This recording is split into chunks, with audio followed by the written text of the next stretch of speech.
రాష్ట్ర విద్య ఐటీ శాఖ మంత్రి లోకేష్ ఇవాళ ఢిల్లీ వెళ్లనున్నారు. రేపు ఉపరాష్ట్రపతి ఎన్నిక జరగనున్న నేపథ్యంలో కూటమి ఎంపీలను సమన్వయం చేయడానికి ఆయన ఢిల్లీ వెళ్తున్నారు.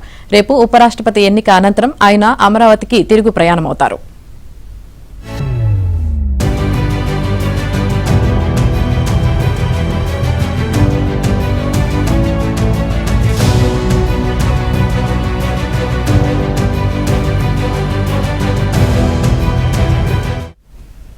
రాష్ట్ర విద్య ఐటీ శాఖ మంత్రి లోకేష్ ఇవాళ ఢిల్లీ వెళ్లనున్నారు. రేపు ఉపరాష్ట్రపతి ఎన్నిక జరగనున్న నేపథ్యంలో కూటమి ఎంపీలను సమన్వయం చేయడానికి ఆయన ఢిల్లీ వెళ్తున్నారు.